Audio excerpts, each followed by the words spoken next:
Bienvenue à tous. Bonjour. Bonjour. Bonjour William. Bonjour Axel. On va attendre que tout le monde se connecte. Comme la dernière fois, on attend Une minute encore. une minute. Allez, une minute.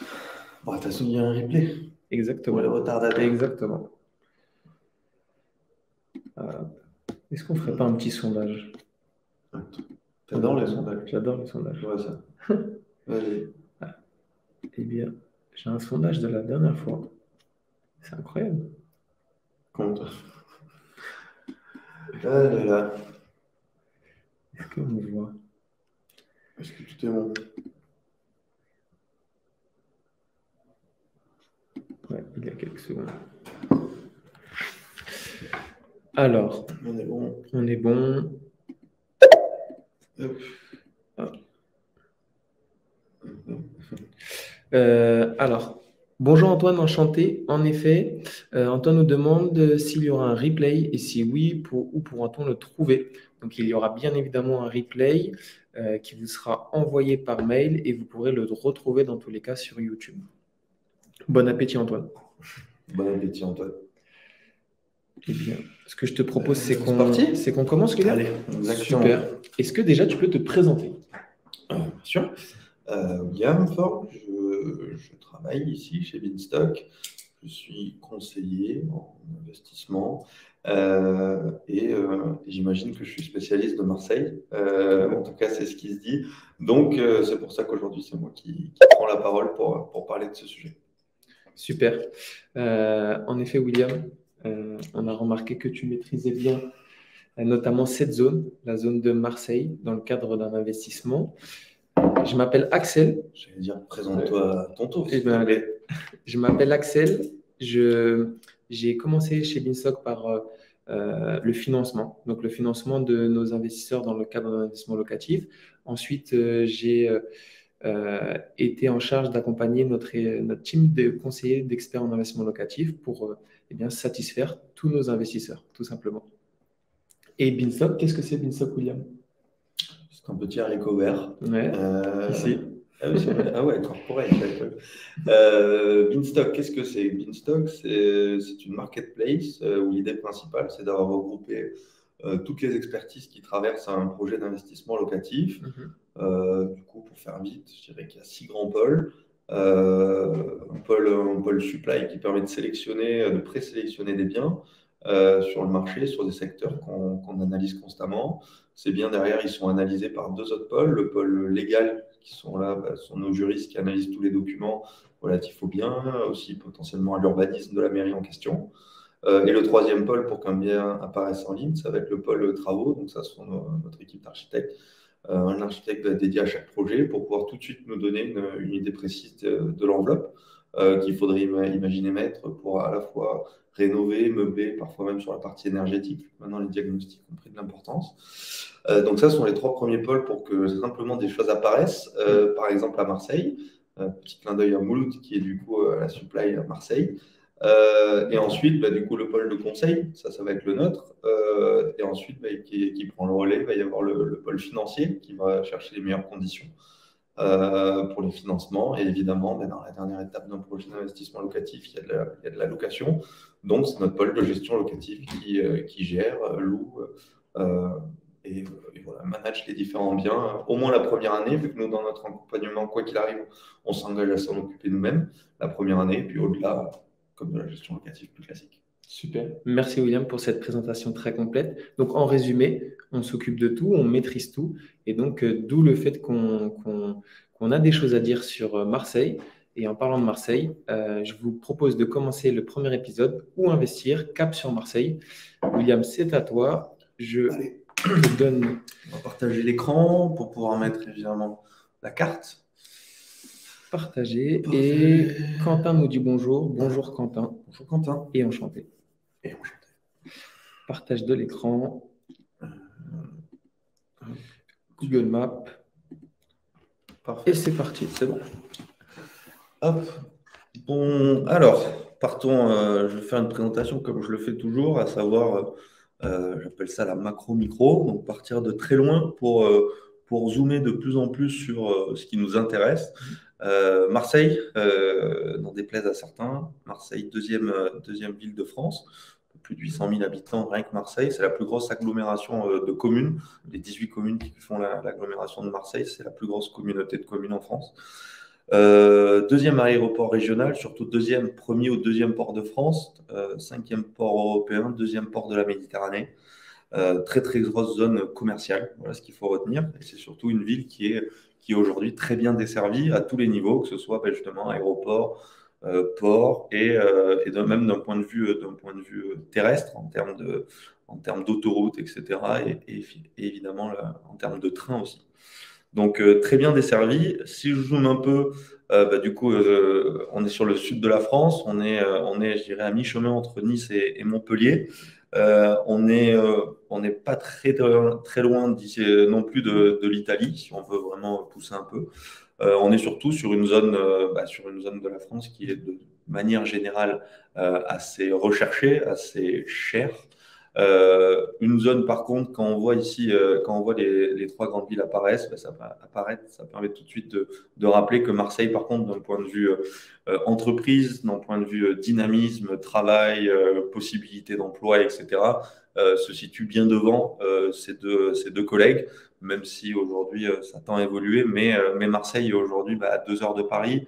Avec la LGV, énormément de sociétés parisiennes, de sociétés de gros sièges parisiens proposent aujourd'hui à leur top cadre d'être plutôt basé à Marseille, de revenir peut-être une seule fois ou deux par semaine à Paris. Ça permet d'avoir plus des salaires parisiens, mais tout le monde est gagnant dans l'histoire. Donc voilà, Marseille fonctionne extrêmement bien à ce niveau-là.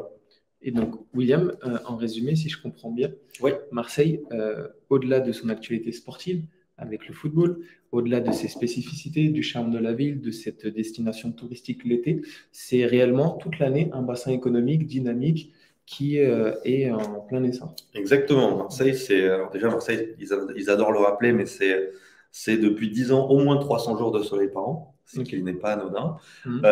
Et oui, c'est une ville qui ne connaît pas vraiment de saisonnalité, c'est-à-dire que c'est plein toute l'année, il y a du travail toute l'année, il y a du tourisme toute l'année aussi également, comme à Nice. Nice et Marseille, pour ça, c'est deux villes de France où il y a certainement le plus de tourisme l'hiver. Donc voilà, donc non, pour le coup, c'est une zone très très dynamique. Qu'est-ce qu'on fait à Paris alors? Qu'est-ce qu'on fait à Paris? C'est une bonne question. C'était une bonne question. J'ai vécu pas très loin et c'est agréable. C'est une vie agréable. On vit en short en espadrille. Incroyable. Les espadrilles, ça te connaît? Ça me connaît. Hop, je zoome un petit peu pour me rapprocher de Marseille. Alors Marseille, il faut tout de suite le dire, c'est une des communes de France qui est les plus étendues en termes de superficie au sol. Donc juste pour montrer que il faut le rappeler, on est entouré par des parcs naturels. On a les Calanques, on a le parc régional de la Sainte-Baume. Bref, tout ce qui entoure Marseille est quand même très beau. Je sais que beaucoup de gens ont des a priori, mais plus des a priori sur peut-être la ville, mais pas, enfin, d'un point de vue beauté, c'est une ville qui est quand même très très belle, avec des points de vue qui sont magnifiques. Les Calanques, je pense que c'est mondialement connu. Voilà, donc à partir de là, hop, on va rentrer. Voilà. Donc la ville est entourée par un paysage. Ouais, c'est très vert autour. C'est la particularité. Vue du ciel, c'est d'ailleurs très très beau Marseille, parce que c'est vraiment, il y a même des collines, ça fait des falaises, etc. Et c'est surtout une immense forêt derrière, donc c'est très beau. Et il y a du relief. Énormément de relief. Énormément de relief à Marseille. Énormément de relief. C'est justement ce que je vais expliquer là. C'est que pour le coup, Marseille, c'est tout ce qui est grosso modo ici à l'écran, avec plusieurs zones qui sont quand même très distinctes. On va partir du centre-ville qui est, je vais le zoomer pour le montrer, mais qui est grosso modo ici autour du Vieux-Port, avec la gare évidemment, et donc les arrondissements qui commencent, donc qui sont 1, 2, 3, 4, 5 jusqu'à, si je ne dis pas de bêtises, 14. Non, même 16, pardon, 16. Donc avec, qu'est-ce qu'il y a d'important à retenir? Sur la construction de la ville, déjà, beaucoup de gens ont du mal à comprendre que en fait, le meilleur endroit, en tout cas la partie la plus chère, je dirais, vue de l'extérieur, c'est toute cette colline qui est ici, le Rocas Blanc, avec des vues qui sont exceptionnelles sur la Méditerranée, sur tout ça. Donc ça, c'est magnifique. C'est un quartier qui est aujourd'hui pas vraiment ouvert à l'investissement. C'est plutôt un quartier pour acquéreurs en résidence principale et personnes assez fortunées. Donc, c'est quelle zone? C'est ici. C'est toute cette colline. Ça, c'est pour ça qu'on voit assez peu de routes. En fait, c'est vraiment une colline avec des vues exceptionnelles. Voilà. Ça s'appelle le Roucasbon. On a juste une question. N'hésitez pas, ce n'est pas un cours académique, donc on ne voit pas la carte. Si on ne voit pas la carte, ça va être compliqué. Ça va être compliqué. Pourtant, est-ce qu'on la voit? Est-ce que Claire, on va appeler l'assistance technique. Bah si, quelqu'un la voit. Ah si. Du coup, on voit bien la carte. Alors, c'est toi, Shignan, c'est quoi? Shignan. Shignan. Je ne connais pas bien le prénom, mais oui, j'ai l'impression que ça viendrait plutôt de ton côté parce que d'autres personnes nous confirment la voix. Merci à tous. C'est OK. C'est OK. Shignan. Très bien. On en était, oui, à cet étage-là. Et n'hésitez pas à poser toutes les questions sur les arrondissements, sur les spécificités de Marseille. Je vais faire des pauses. Du coup, ensuite, il y a deux parties distinctes, enfin, je dirais 3 parties distinctes. Il y a ici tout le sud avec du coup le 7e, le 8e arrondissement avec c'est connu parce que c'est connu. On s'en souvient, c'est le Prado et c'est le stade Vélodrome. Voilà, pour faire simple. Il est où le stade Vélodrome? Il est ici. Orange Vélodrome. Il faut dire Orange Vélodrome. Voilà. Donc voilà, donc qui est ici. Ensuite, on a cette zone qui, à mes yeux, est donc le centre-ville, mais après qui s'écarte. Il faut savoir qu'après, ici, il y a beaucoup de relief. Et ensuite, on a la partie qui est malheureusement pas toujours très bien connue, en tout cas pas pour les bonnes raisons, qui est la partie des quartiers nord de Marseille. Aujourd'hui, l'intérêt d'aller à Marseille, c'est de pouvoir investir dans toute cette zone-là que j'ai mis à l'écran. C'est-à-dire, aujourd'hui, il faut garder en tête que Marseille, c'est une des villes étudiantes avec le plus d'étudiants en France. C'est un peu plus de 78 000 étudiants à l'année. Et sur grosso modo tout ce qu'on a à l'écran ici, on va retrouver énormément de tous les pôles justement universitaires, avec à la fois les hôpitaux, parce que du coup, ici, la partie par exemple Timone, qui est un très très gros centre hospitalier avec énormément d'étudiants en médecine. Donc toute cette zone-là est très attractive pour l'investissement locatif. On la regarde beaucoup. Tout le centre-ville évidemment, avec ici la gare que Marseille 1er, la gare Saint-Charles, qui fonctionne très bien. Et ici, la particularité, c'est que c'est donc le port avec toute la partie Euroméditerranée. Donc on entend souvent parler, qui est un énorme, je dirais, chantier, c'est pas le bon mot, mais avec énormément de choses qui ont été faites, avec plus de 18 000 logements neufs qui ont été refaits, avec 1 million de mètres carrés de bureaux. Donc c'est là justement, c'est sur toute cette zone ici en fait que viennent s'installer les sociétés aujourd'hui. Je crois que c'est une 50aine de nouvelles sociétés par an là pendant jusqu'à la fin de la décennie à peu près. Donc c'est pour ça, gros pôle économique. Tout le littoral. Tout ce littoral-là, voilà, tout le littoral est là et c'est très concentré quand même plus ici vers le bas, la partie bureau, et ici c'est plus la partie port. D'accord. On a juste une question. Qu'en est-il du 3e? Eh bien, on va regarder ça. Également, ça tombe bien. On va zoomer. Excellent. Alors, pour parler justement maintenant des arrondissements, donc on a le premier ici, le deuxième. Aujourd'hui, c'est vrai nous, en tout cas chez Beanstalk, on est très concentré sur certains arrondissements très précis. Le premier, le deuxième, le troisième, je dirais jusqu'à 5, il n'y a pas de problème. Et après, il faut regarder, mais les 5 arrondissements qui sont donc ici, je vais zoomer pour expliquer. Alors, plusieurs choses à savoir. Avant de parler du troisième, je vais parler du troisième. C'est certainement mon quartier préféré, donc je vais en parler. Alors, on part d'ici de la gare. Ici, il faut savoir que sur les 10 dernières années, le quartier qui a totalement explosé, c'est le quartier du Panier. C'est le quartier, entre guillemets, bobo par excellence. Aujourd'hui, on a un deuxième quartier qui est en train de vivre ça. Hop, je ne le vois pas, c'est Noailles, qui est par ici. Est-ce que tu peux expliquer les couleurs aussi sur Google Maps? Alors, tout ce qui est en jaune, c'est piéton. Donc, pour le coup, c'est facile à retenir. Et ça me permet de dire aussi, dès maintenant, vous allez comprendre pourquoi cette zone est très importante. C'est que ici, c'est un des campus de l'université Aix-Marseille. Donc, c'est pour ça que déjà, il y a un des très gros campus. Donc, pour le coup, rien qu'avec ça, plus la partie ici hôpital, en rose, c'est tout ce qui est hôpital, on touche, rien qu'avec ça, on a une demande locative qui explose. Donc aujourd'hui, comme je disais, le panier qui a concentré tout, les prix ont doublé en 4 ans. Là, c'est énorme. On est passé de même pas 2000 euros du mètre à maintenant, on est rarement à moins de 4005, 5000 du mètre. D'accord. Et aujourd'hui, du coup, je dirais que ça gentrifie un petit peu de manière assez logique autour. À vrai dire, tout ce qui est ici autour du port, donc ça, c'est évidemment très cher, vraiment le tout premier littoral, mais la particularité à Marseille, c'est qu'en fait, dès qu'on est plus sur la première ligne, il n'y a vraiment plus de vues. Pour avoir des vues, il faudrait vraiment reculer et aller par ici. C'est pour ça d'ailleurs que le 12e, etc., fonctionne très très bien, mais surtout pour les locaux, pour acquérir, mais moins en investissement. Par contre, en investissement, voilà, on va revenir ici. Aujourd'hui, on ne peut, en tout cas, c'est peut-être un peu moins intéressant d'aller sur le panier. Par contre, tout ce qui va être ici au nord, toute cette partie-là, et ensuite le premier qui sont directement autour, sont aujourd'hui quand même accessibles à moins de 3000 du mètre, même parfois plus proche des 2000 du mètre. Et ensuite, on a le quartier, voilà, je vais en parler, le 3e arrondissement, qui est ce triangle ici.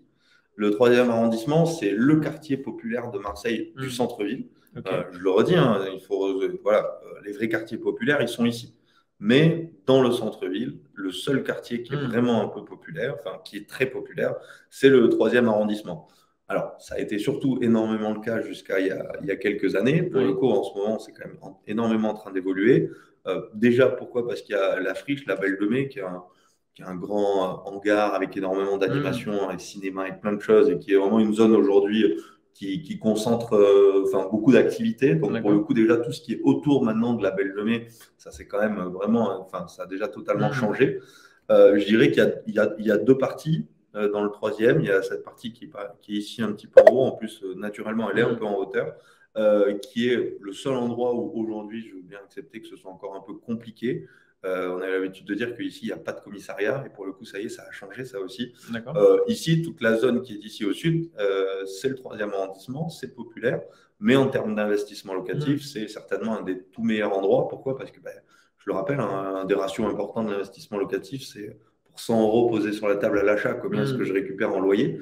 Et pour le coup, il y a une telle demande locative due à la proximité immédiate. Ici, c'est la zone de vie aussi pour les jeunes. C'est là qu'on sort, etc. Entre les universités, l'hôpital qui draine aussi pas mal d'étudiants et tout ça, pour le coup, il y a une demande locative qui explose. Et donc, on achète assez peu cher et on en tire un très bon rendement locatif. C'est là où on sort régulièrement des projets qui, en rentabilité nette de charge, nette de tout, sont quand même à plus de 5 points. Ce qui est vraiment une très belle renta, un très bon rendement. Et quand on parle de populaire, en effet, tu as fait le parallèle avec les quartiers nord de Marseille. Il y a une différence sur des quartiers dangereux, des quartiers à risque où on ne va pas, ou parfois même c'est catégorisé par les médias de zone de non-loi, avec un quartier qui reste quand même dans le centre-ville, en tout cas proche du centre-ville de Marseille. C'est un quartier populaire, en effet. Et tu as parlé de commissariat, il y en a. Maintenant, il y en a. Alors, je ne veux pas dire de bêtises, puisqu'il y en a ils en construisent. Ça me fait une transition pour parler. Marseille, il faut pour expliquer pourquoi est-ce que ça vaut peut-être plus le coup d'y aller aujourd'hui, pourquoi est-ce qu'on en entend parler, parce qu'il n'y a pas qu'un effet de mode. On voit que les professionnels de l'immobilier s'y intéressent, les marchands de biens, etc. Pour plusieurs raisons. La première, c'est que justement, je l'ai dit, on trouve des choses assez un peu anormales à Marseille. On achète à 300 mètres de la mer Méditerranée, on peut acheter à 2000 euros du mètre carré. Ça, c'est quand même quelque chose qui est dans une ville où il fait beau toute l'année, etc. Ça, c'est quelque chose qui est un peu paradoxal. La deuxième chose, c'est qu'en fait, Marseille, il y a un gros souci, c'est que les quartiers, les secteurs, les arrondissements qui étaient un peu plus populaires ont été, pour ainsi dire, presque laissés à l'abandon d'un point de vue extérieur. Et aujourd'hui, quand vous allez vous balader au-dessus de la rue Boubon, là, par exemple, tout ça, vous allez voir, en fait, les rues sont pas belles. Et c'est ça qui en fait fait que visuellement c'est compliqué. C'est que dans cette zone-là, la mairie a mis des années à refaire des éclairages, à refaire plein de choses. Donc pour le coup, les voiries sont vraiment pas très jolies de manière générale. On va y aller pour s'en rendre compte. Voilà. Et là, honnêtement, ça va. Mais voilà, ça c'est vraiment typiquement Marseille 3. Ça va être ce type de façade où parfois rien n'a été fait pendant longtemps. Il y a eu il faut pas cacher qu'à Marseille 3, il y a encore certains, donc c'est pour ça qu'il faut être extrêmement vigilant. Le pôle légal là-dessus fait énormément de travail. C'est qu'il faut savoir par rapport aux immeubles en péril, qu'est-ce qui a été autour, etc. Mais ce qu'il faut surtout retenir, et pourquoi est-ce que c'est intéressant aujourd'hui de venir, c'est que justement tout ça, c'est énormément en train de changer avec des choses qui sont déjà établies, qui vont arriver. Une des plus importantes à dire, c'est Marseille a actuellement une première phase de travaux, mais qui est plus au sud. Il y avait une petite phase ici sur le Vieux-Port, mais sinon, en fait, ici, c'est le site olympique, parce que Marseille est ville olympique avec la voile qui sera ici au Prado. Ils font toute une zone, donc c'est magnifique. Okay. C'est quasiment terminé. Et ils ont aussi fait, qu'on le veuille ou non, du coup, c'est pour ça que ça nous concerne, les gens vont venir soit par le train, soit par l'avion. Et donc, pour le coup, toute la partie ici est déjà, en termes de voirie, mais plus la partie du premier arrondissement autour de la gare Saint-Charles, a déjà été bien réhabilitée. Mais ce qui va nous intéresser beaucoup plus, nous, c'est notre cher président, M. Macron, qui a un peu plus d'un an maintenant a annoncé, c'est voté, c'est signé, ça ne bougera plus, ça évoluera que à la hausse, comme il l'a dit. D'abord 1 milliard, puis finalement c'est devenu 1,5 milliard d'euros, je précise. Ouais, c'est énorme. Alors c'est énorme depuis, j'ai lu plein de gens qui disaient finalement, c'est pas si énorme que ça pour tout ce qui va être fait, mais quand même, pour expliquer les principales choses qui vont être faites là-dedans, il y a 500 millions qui sont dédiés justement au transport, aux voiries, aux rues de manière générale. Et là, pour le coup, on est totalement impacté en étant à Marseille 3 parce que nous, justement, énormément de choses. Il va y avoir aussi des aides qui vont être mises en place avec les municipalités pour presque obliger, mais en tout cas très, très fortement inciter. Pourquoi? Parce qu'ils vont payer eux-mêmes une partie des ravalements de certaines choses. Bref, il y a toutes ces choses-là, les voiries, le tramway, etc. Il y a des nouveaux commissariats justement qui sont créés. Il y a un peu plus de 500 caméras qui sont installées. Il y a 300 nouveaux gendarmes, dont une centaine qui vont être stationnés justement, qui nous concernent. Marseille 2 ou 3, c'est par là. Donc en fait, l'intérêt d'aller à Marseille aujourd'hui, c'est d'arriver aujourd'hui avec des prix qui sont très attractifs.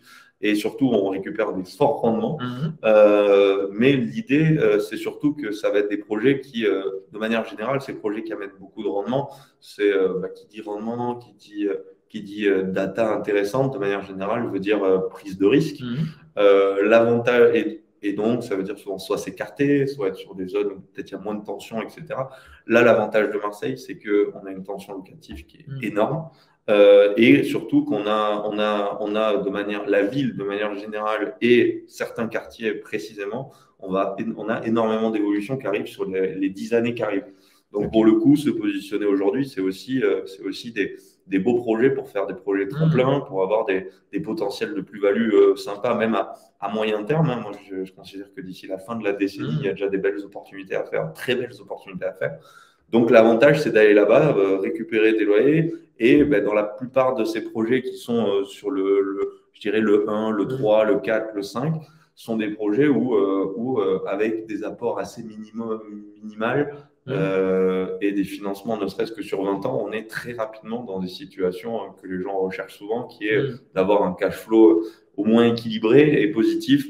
Voilà, j'ai vu que ce matin, les derniers projets qui est arrivé sur Marseille, c'est des projets qui amènent très vite avec, pour des enveloppes qui dépassent rarement 150 000 euros.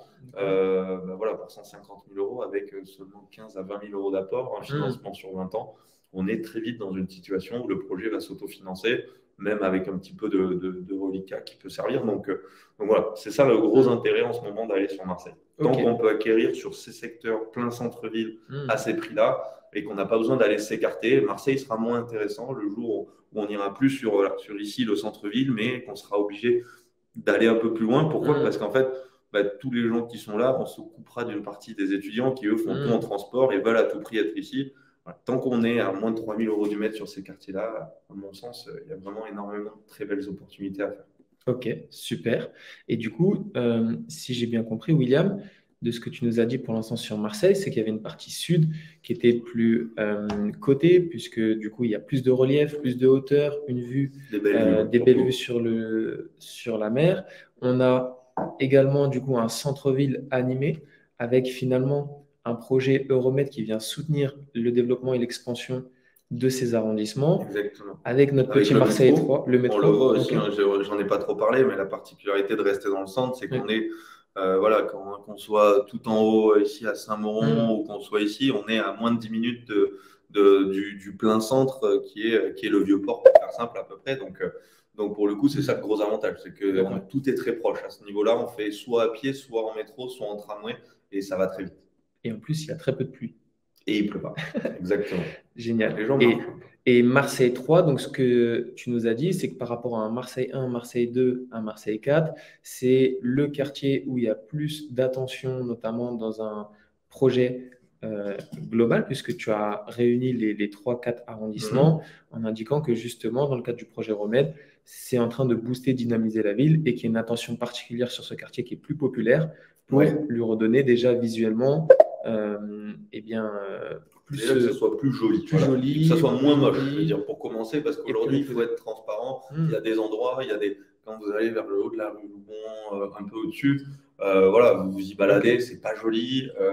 Les balcons il y a tout le temps des trucs qui pendent, c'est pas très joli. Donc en fait, c'est vraiment visuellement que ça gêne surtout beaucoup.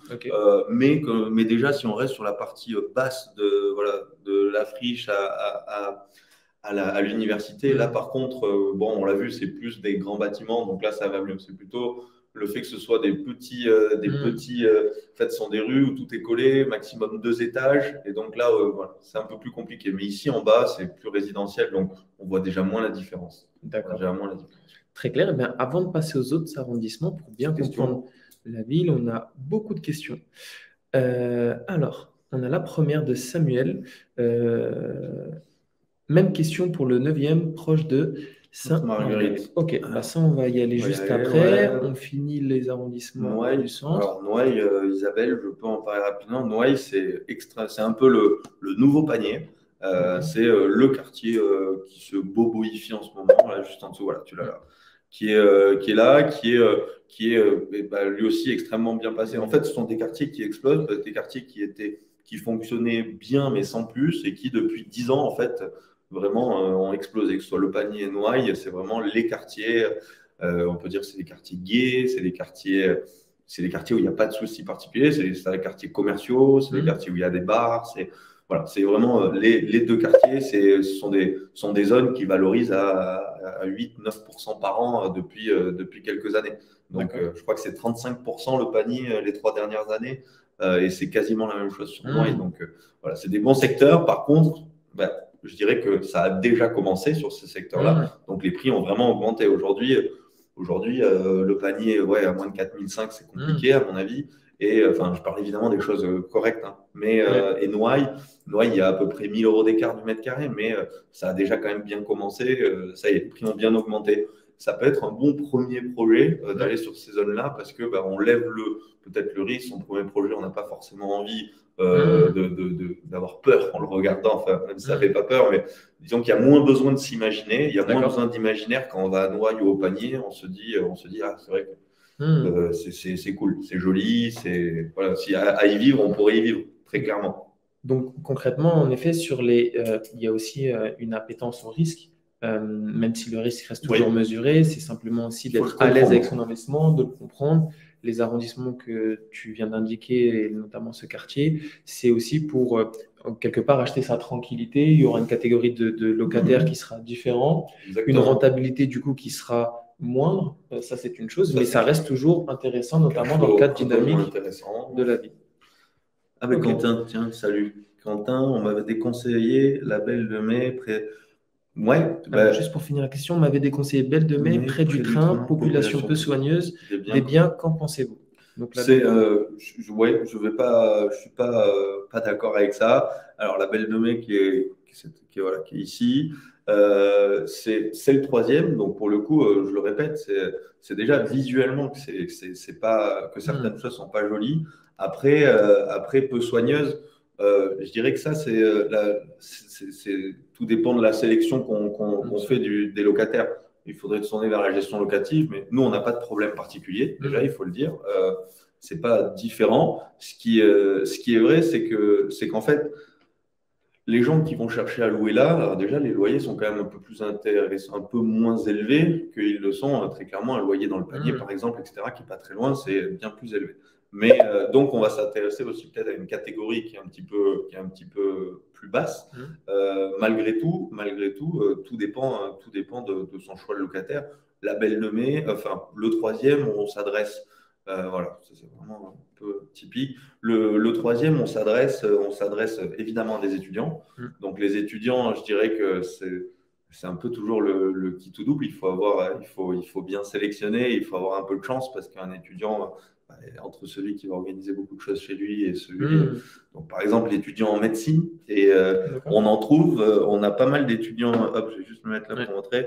Vu qu'on a l'université ici, toute cette partie, toute la partie ici là, de Marseille 3, pour moi, c'est vraiment la mieux. Parce que là, on a vraiment un très gros choix sur les locataires. On a plein de personnes d'université. On a beaucoup de gens aussi par rapport à l'hôpital, des internes, etc. Donc, pour le coup, là, oui. Dès qu'on va remonter, en fait, dès qu'on va être plus loin, on va plus s'adresser alors, il y aura toujours évidemment une demande étudiante, mais on va plus avoir je sais pas, par exemple, on a beaucoup je sais pas, de personnes divorcées, c'est un moyen d'avoir des appartements qui se louent assez facilement, etc. Donc, voilà, c'est surtout ça. Et je dirais que le problème, pour rebondir sur ce qu'a dit Quentin, c'est que c'est vraiment, ça a été principalement la gestion de toutes ces copropriétés qui étaient en monopropriété, copropriété. Il y a énormément de personnes qui possédaient les biens en entier et qui les louaient et qui n'ont rien fait faire pendant des années. Et c'est ça le gros, gros, gros problème de là-bas. C'est plus l'état général des copropriétés. Après, une copropriété qui est dans un état délabré, et comme j'ai dit, il y a même eu des arrêtés de péril, des mises en péril, une copropriété très délabrée, c'est un appartement à l'intérieur qui n'est pas d'une très belle qualité de manière générale. Et donc, le locataire qui va prendre ce type de bien, forcément, correspond à ça. C'est pour ça que sur les quartiers comme Marseille 3, nous, c'est vrai, on insiste sur le fait que, autant il y a des endroits, parfois j'explique qu'on peut ne pas faire des travaux. Là, Marseille 3, il faut faire des travaux. Pourquoi? Parce qu'il faut se sortir de tous ces appartements-là. On est très vite dans les très beaux appartements, ce qui est très cool. Et dès qu'on est un bel appartement, on est un bel appartement bien placé dans Marseille, qu'on le veuille ou non. Et donc, quelqu'un qui regarde, qui n'est pas de Marseille, les étudiants qui arrivent, il y a un moment donné, ils font exactement la même chose que nous. Et quand vous êtes à l'université ici, à l'université Aix-Marseille ici, et que vous avez un appartement ici entièrement refait à neuf au premier étage, où vous avez les portes 3 points d'ancrage, toute la sécurité est faite, vous êtes à 5 minutes à pied et vous êtes à un quart d'heure du panier et du Vieux-Port, ça parle à des gens. Ça parle à des gens. Coup. Et après, dernière chose, évidemment, toutes les garanties et les assurances qui couvriront la location. Et c'est toujours une question de budget aussi. C'est vrai qu'on peut faire les 10 minutes plus au nord, les 10 minutes plus au sud, mais ce n'est pas le même budget aussi au quotidien de vivre, notamment avec les commerces de proximité, le loyer, etc. Très clairement. Donc non, c'est pour ça. Mais juste, voilà, de bons travaux et ça, c'est le travail de notre équipe juridique, en tout cas chez nous, c'est d'avoir quand même une très grosse analyse de la copropriété, des murs, de ce qui a été fait, dans l'état général, de quel tantième on possède pour avoir une idée potentielle du coût des ravalements qu'il y aura. Parce qu'il va y en avoir dans les 5-6 années qui arrivent. C'est vraiment la volonté de l'État et de la mairie, c'est vraiment de rafraîchir ces quartiers. Parce que quitte à investir autant, le but, c'est qu'à la fin, ce soit quand même joli. Et donc, eux font beaucoup, mais il y a quand même des choses qui doivent être faites par les copros.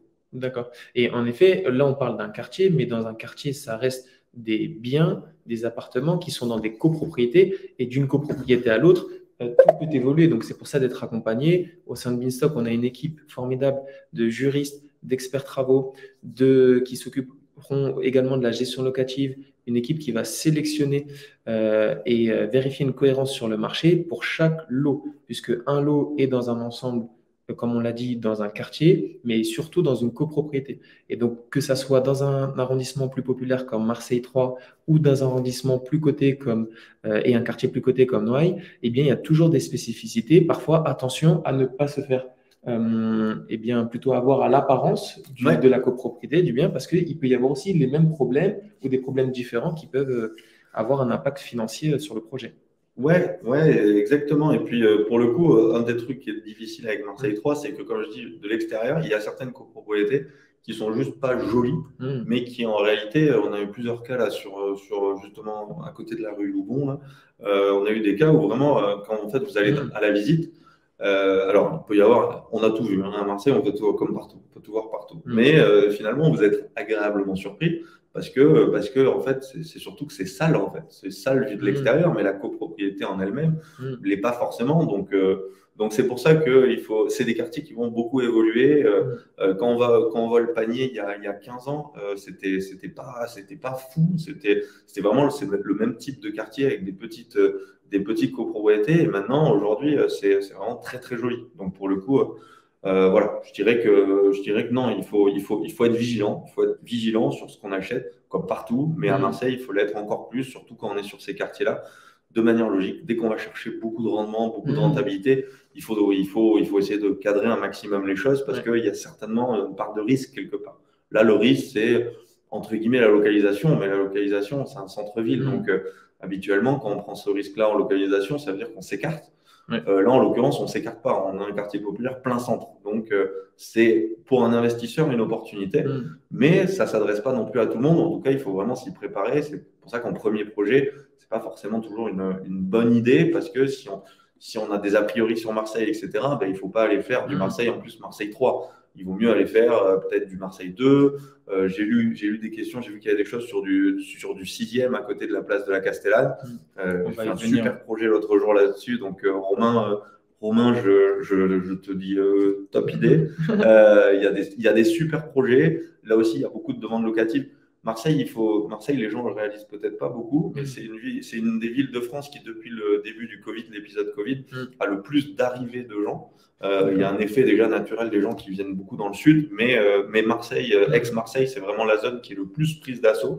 Donc, il y a vraiment la demande de locataires, elle augmente d'à peu près 10% par an là, depuis 3-4 ans.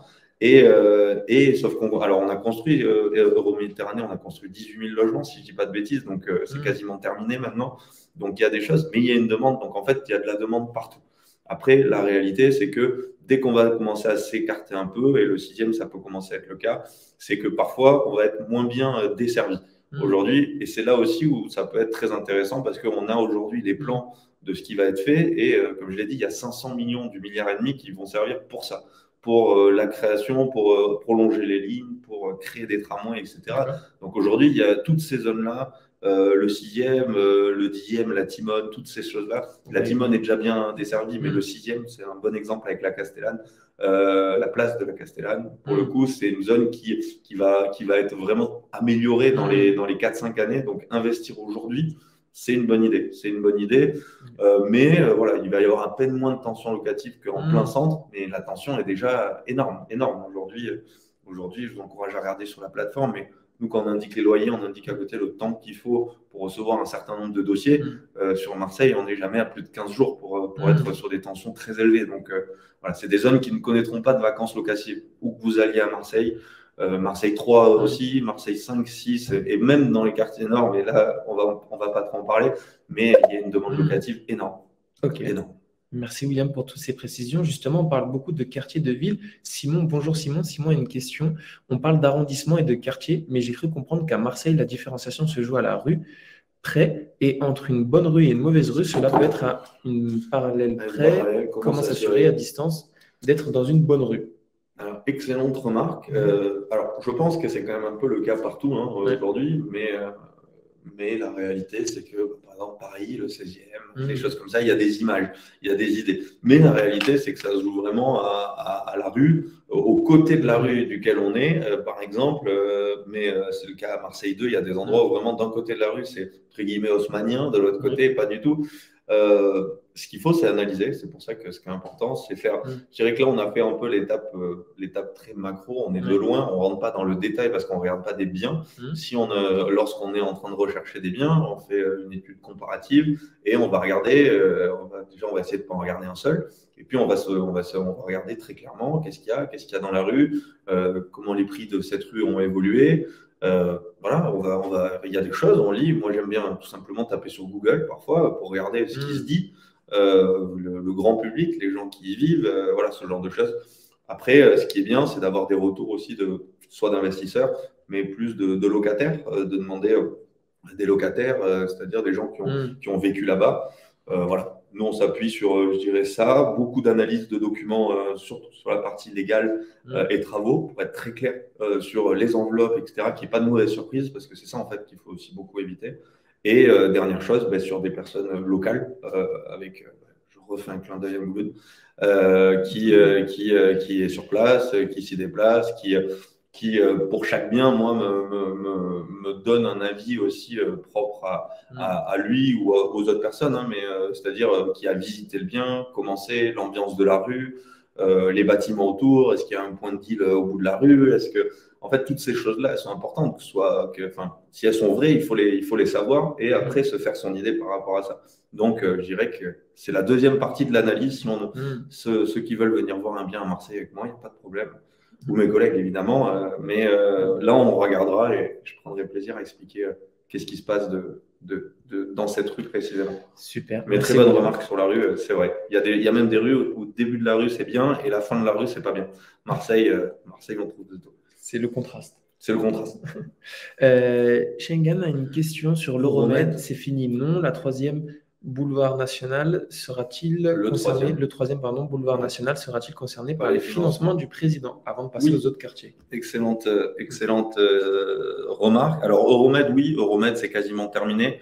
J'encourage à aller sur Google Street. Là, vous pouvez changer, je crois, quand vous allez. Hop, je peux peut-être dû zoomer un peu plus, mais je sais plus où c'est qu'on m'a montré. Tu peux voir. Ah oui, voilà, tu peux mettre les vues. Enfin, tu peux changer les dates de quand ils ont fait ça. Et donc, c'est assez rigolo de regarder, en fait, de se mettre un endroit comme celui-ci et de faire évoluer sur 10 ans et tu vois des bâtiments apparaître de partout. C'est quasiment terminé aujourd'hui. C'est vrai, la partie de logement, surtout, toutes ces choses-là, si vous faites évoluer, on me l'a montré l'autre jour, c'est très rigolo. Il n'y avait rien, ou il y avait des trucs tout pourris et maintenant ils ont tout refait. Donc non, ouais, c'est quasiment fini. Maintenant, ce qui est pas terminé, c'est la partie installation de société. C'est-à-dire, c'est fini la partie résidentielle, je dirais, habitation. Par contre, ils sont encore en train de vraiment travailler sur. Le but, c'est vraiment de créer un pôle économique, le pôle Euromed, qui doit être un des plus gros pôles européens, français et européens. Donc pour le coup, et c'est ce qui est en train de se passer. Et je crois que sur l'horizon, il y a tout un truc qui est dédié à ça, mais ça continue vraiment d'avancer en ce moment. Et pour parler du boulevard, le boulevard national, hop, il est ici. Donc voilà, hein, c'est la grande rue de Marseille 3. C'est typiquement une des rues, on peut aller se mettre dessus, ouais, je pense que c'est le mieux. Voilà, ça c'est typique, c'est la rue typique de Marseille 3. Alors voilà, on voit que c'est pas, j'espère qu'on se rend compte que c'est pas quand même très moche. Malgré tout, on considère que ça l'est. Vous voyez, tous ces arbres, toutes ces choses-là, la rue, à certains endroits, n'est pas dans un super état. Donc là, voilà, tout ce qu'on voit, par exemple, tout ce qu'on voit ici, je regarde là, tout ce qu'on voit de ce type de façade-là, un peu vieillotte, c'est toutes ces choses-là sur lesquelles ils vont s'attaquer. Et ça, c'est via les ravalements. Mais sur une rue comme ici, pour le coup, ça va être végétalisé. Tout ça va être fait. Je ne veux pas dire de bêtises, mais je crois qu'il y a un projet il y a le tramway qui doit passer au boulevard national, si je ne dis pas de bêtises. Mais typiquement, ouais, toute cette rue va totalement changer. Ça va être beaucoup plus aéré, beaucoup plus sain et puis moins gris. Je trouve que le gros problème de Marseille 3, à certains cas, c'est que c'est gris. Et du coup, c'est ça qu'ils veulent changer. Ils veulent un peu dynamiser ça. Super. Et William, du coup, pour continuer les arrondissements, notamment en commençant par le 6, le 7, 8, tu nous en as parlé, mais le 9, le 10, le 11, le 12.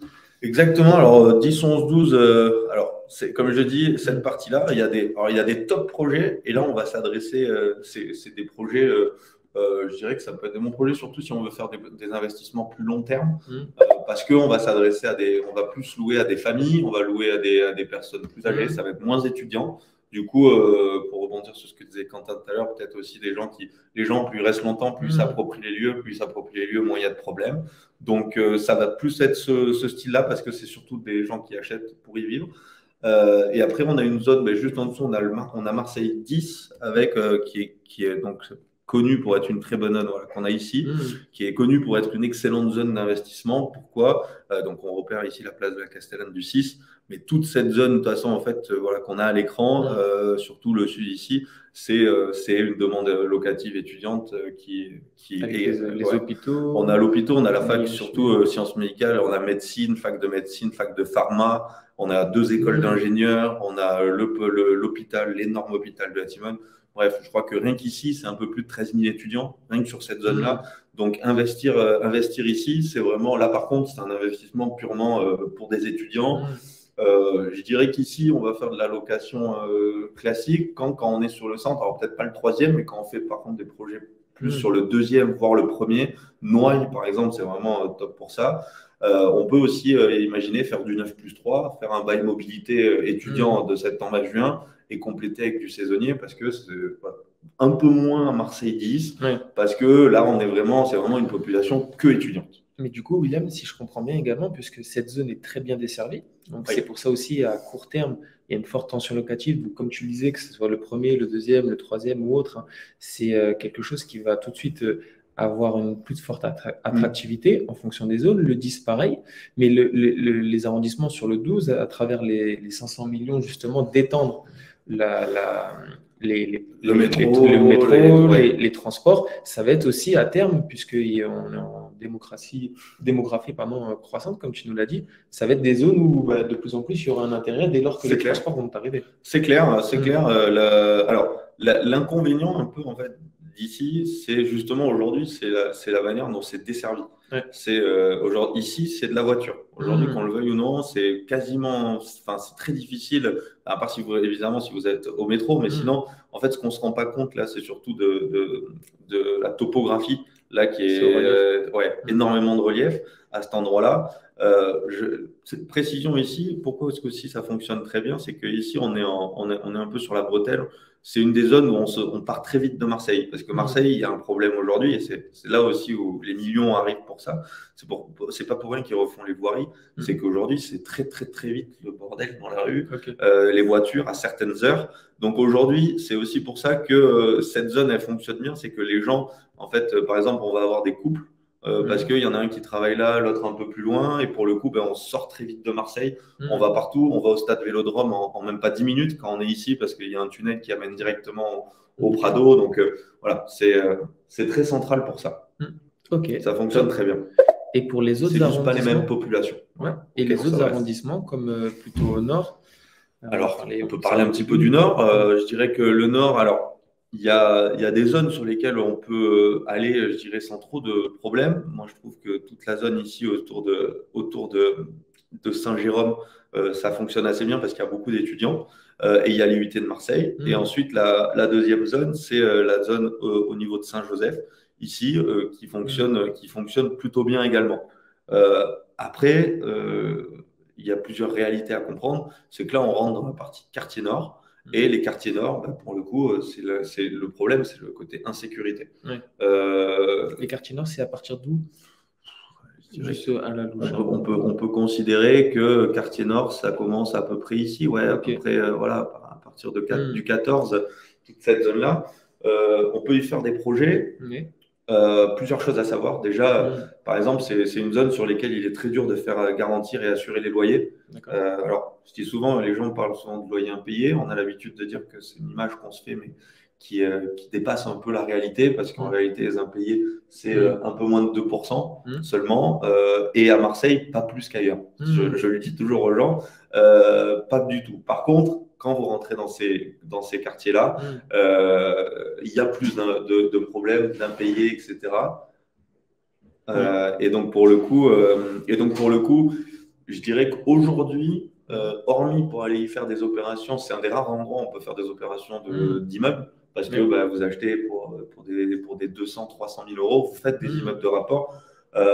Par contre, avec tout le vrai immeuble de rapport, avec tout ce qui va avec en termes de risque, parce que des loyers impayés compliqués, plusieurs choses un peu compliquées comme ça. Par contre, une bonne chose, c'est que vous allez être aidé par l'État là, avec tout ce qui arrive de financement. C'est des zones qui vont beaucoup évoluer.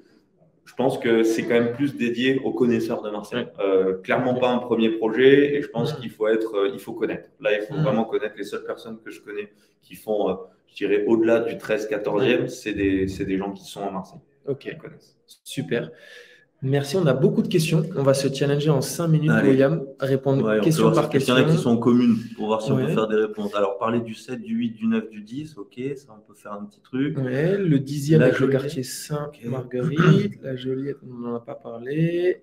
On peut commencer par les 3. Ben, hop, si je me remets sur la carte, donc pour parler 7, 8, 9, 10. Hop, alors, 7, je ne vais pas trop en parler parce que 7, on n'y fait pas vraiment de projet. C'est entre guillemets un peu trop cher. C'est pas une super zone. 8, 8 9, 10. Pour l'investissement locatif. Pour l'investissement locatif. Voilà, je dirais, en tout cas, c'est un peu trop cher. Les ratios sont moins bons, à part s'il y a une logique de vouloir un bien qu'on va récupérer soi-même derrière. Là, oui, parce que c'est beau. Mais sinon, en investissement, en fait, on cherche moins le beau, on cherche quand même plus le rentable. Oui. Donc là, le 10e, on y est ici. Donc le 10e, c'est tout ce que j'ai dit, grosso modo, sur la Timone, tout est valable. Oui. C'est également valable pour le 8. Hop, le 8. Alors, le 8, il est ici. Le 8, c'est un quartier je dirais, qui sort un peu de Marseille. C'est vraiment le sud de Marseille. Oui. C'est un quartier qui fonctionne extrêmement bien en investissement. À vrai dire, il y a moins de choses. Nous, on en rentre moins parce qu'il y a moins de choses à vendre. Oui. Il y a beaucoup de Marseillais qui vivent, en fait. Ça, c'est vraiment une zone de Marseillais. Parce qu'il y a la plage, parce qu'il y a Borély, parce qu'il y a tout ça. Oui. Donc, pour le coup, le 8e, oui, mais peu de choses à vendre, des prix qui sont déjà un peu élevés. Okay. Ça fonctionne très bien. Si tu achètes un 8e, tu seras content. Par contre, il faut en trouver au bon prix. C'est ça qui est plus difficile. C'est plutôt la sélection des biens sur le 8e qui est plus dur. Le 10e, le 10e est quartier Saint-Marguerite. Pardon? Le quartier Sainte-Marguerite. Sainte-Marguerite, c'est pas par là, non? Tu me mets le doute. Je regarde, je vérifie juste la question. 10, mais toujours intéressé par le coin. Alors, j'ai un doute sur la OCL, je veux bien taper, mais. Marguerite. Voilà. C'est là, ce qui me semble. Sainte-Marguerite. Sainte-Marguerite, bien parce que alors c'est le Vélodrome. C'est pour ça qu'il me semblait bien que c'était un peu plus loin. C'est le Vélodrome avec tout ce que ça entraîne. Oui. Ça fonctionne extrêmement bien parce que c'est très étudiant. Il y a énormément d'écoles plus à cet endroit-là. Il y a plein de choses. Par contre, je dirais que c'est une zone où il y a du passage. C'est une zone où il y a beaucoup de voitures. C'est une zone, c'est moins piéton.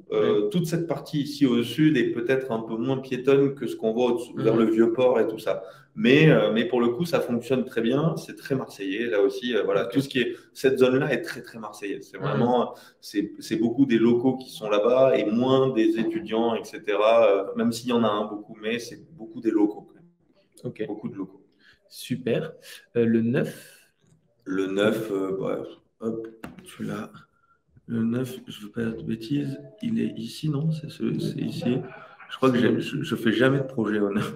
J'ai jamais fait un projet au 9, donc je ne vais pas trop en parler. Okay. Je le connais assez peu, le 9, pour être honnête. Je n'y ai jamais fait de projet, donc je ne m'y suis jamais assez intéressé. La Joliette, un avis particulier? Ouais, tape-le parce que ça va le mettre direct, la Joliette, sinon je l'explique lui. Voilà. Hop, on y revient. La Joliette, c'est aujourd'hui, à mes yeux, un des top quartiers où investir pour plein de raisons. Un, proximité immédiate du panier et donc on récupère en fait les effets ultra bénéfiques des prix là-bas. Ouais. Deux, je l'ai dit, toutes les universités, l'ex-Marseille, tout ça qui est à côté. Le port, les métros et du coup, en fait, il y a vraiment tout. On a tous les choix. On peut louer à peu près toutes les populations. Il y a tout. On va recevoir des dossiers, jeunes actifs, tout. C'est l'endroit parfait pour faire du 9+3, pour faire de l'étudiant et compléter avec du saisonnier ou s'en servir d'ailleurs soi-même un peu l'été. Non, la Joliette, moi pour le coup, mais là aussi, trouver des bons projets. Aujourd'hui, ça y est, ça a pris la Joliette, ça prend quand même vite.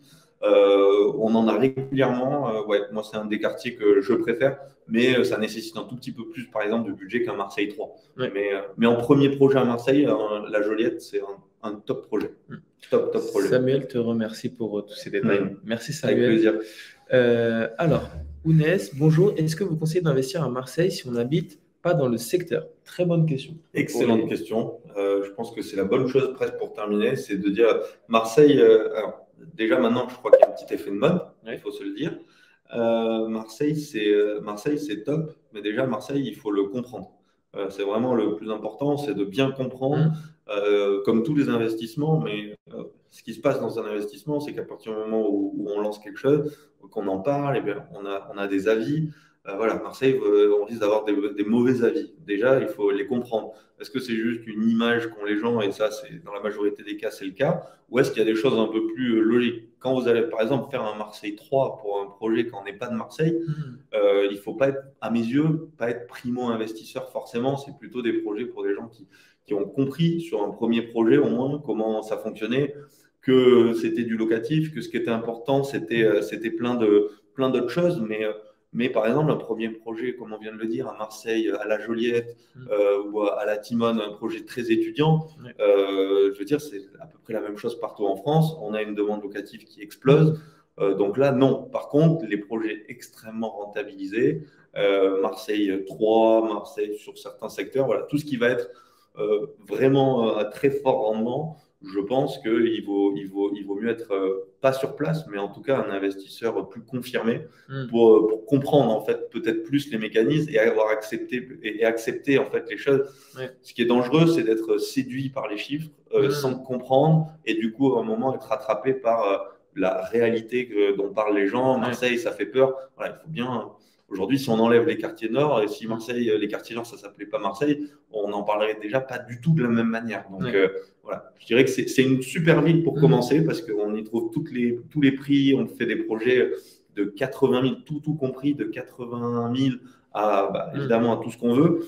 Et donc, c'est une super ville pour commencer. C'est une ville sur laquelle on peut faire tous les types de projets et donc on peut y rester toute sa vie à investir. Top. Donc, si j'ai bien compris, William, c'est que Marseille, dès lors qu'on n'est pas accompagné par un expert, on va aller plutôt dans des quartiers où on a plus de sécurité dans le cadre de notre investissement, puisque c'est des quartiers étudiants, c'est des quartiers où il y a un cadre qui est plus cosy. Par contre, sur tous les quartiers qui ont des spécificités comme Marseille 3 ou d'autres, il faut soit être bien accompagné par un expert, ou soit eh bien, être plutôt sur place pour aller comprendre, donc faire cette démarche de prendre du temps. Et c'est pour ça que nous, au sein de Beanstalk, on a tout type de projets, projets d'investissement, que ce soit dans les quartiers comme on en a parlé, le premier, le deuxième, le 10e, le 12e ou le 3e.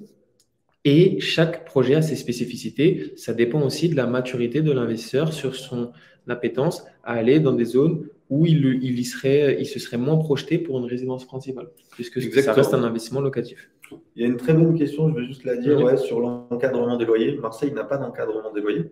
Marseille est listé, pourrait le mettre en place. Tout y est prêt, mais ne le met pas en place. Voilà. Donc à l'instant où on parle, pour l'instant, et il n'est pas prévu pour l'instant que ce soit le cas. Mais non, aujourd'hui, pas d'encadrement des loyers. C'est des 5 grandes villes de France, c'est la seule aujourd'hui. Lyon, Bordeaux là, Lille là. Donc pour le coup, c'est pas pour tout de suite. C'est pas pour tout de suite. Super. Salut Quentin.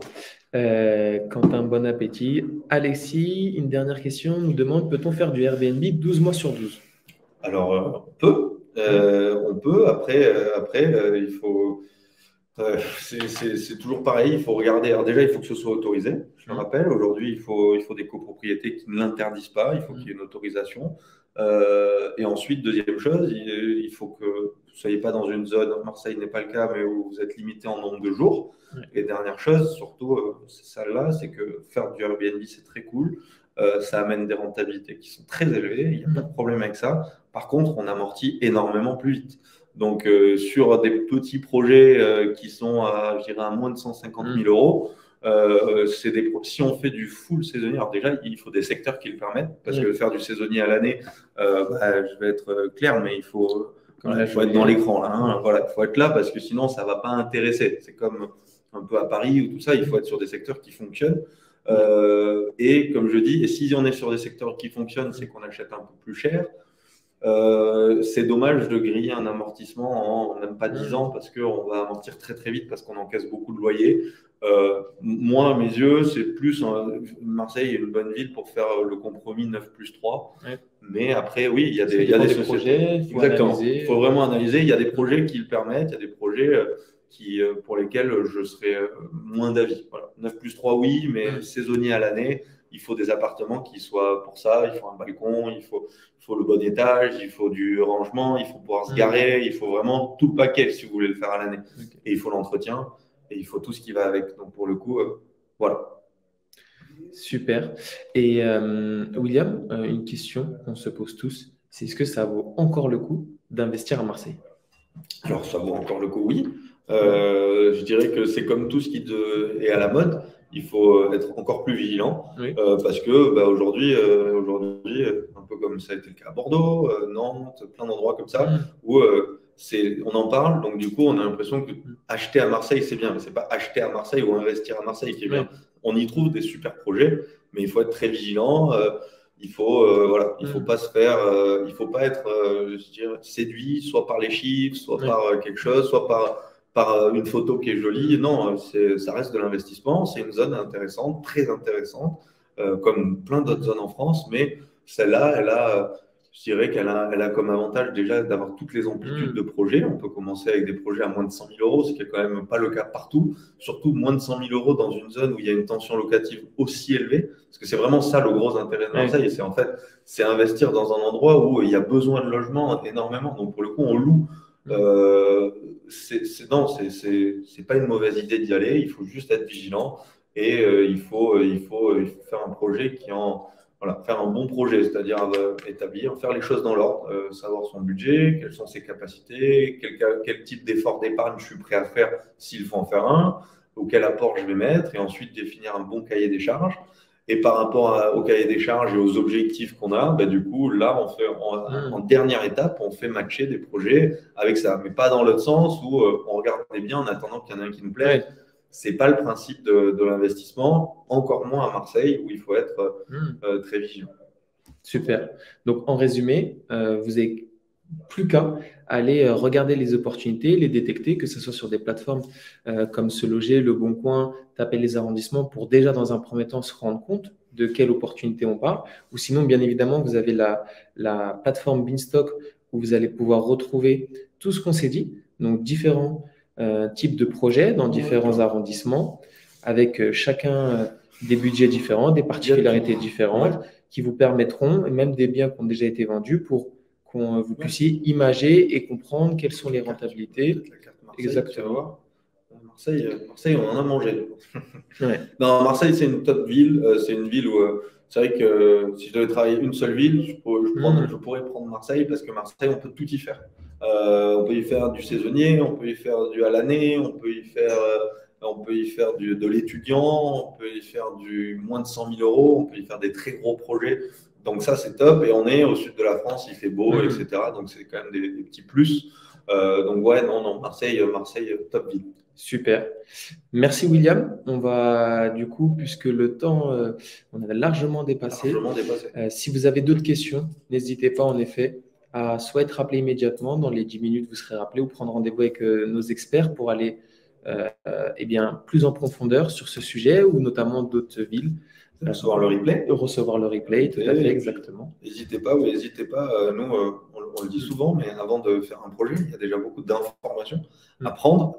Et je considère que notre boulot, il est déjà de donner beaucoup d'infos, un peu comme on le fait là, mais n'hésitez pas à venir poser des questions, en fait, sans avoir l'impression qu'on va vouloir vous vendre un appart. On n'a pas d'appart à vendre. On a des choses qui sont sur la plateforme et qui sont justement pour que lorsque les gens le souhaitent, ils puissent se positionner et qu'on ait cadré les choses. Mais nous, on est surtout là en fait pour le reste, pour l'expertise, pour les questions, pour expliquer, etc. Donc surtout, n'hésitez pas à venir poser des questions. Tout à fait. Le bien parler, Axel aussi et tous nos collègues aussi. Exactement. Le point de départ, c'est surtout s'informer, que ce soit avec Beanstock, avec n'importe qui, même à se rendre sur place, aller regarder sur Google, se documenter, s'informer à l'investissement locatif, avoir un œil d'investisseur pour comprendre. Nos experts, encore une fois, sont là pour vous accompagner, pour vous former, pour que vous puissiez comprendre dans quel projet vous pouvez vous positionner, quels sont les projets les plus opportuns, opportunistes pour vous, et notamment sur une série de webinars, puisque c'était le premier épisode Cap sur Marseille, et très prochainement, il y aura un deuxième épisode avec une nouvelle ville qu'on vous fera découvrir. Donc d'ici là, on vous souhaite une bonne après-midi et on vous dit à bientôt. À bientôt tout le monde. Ciao, au revoir.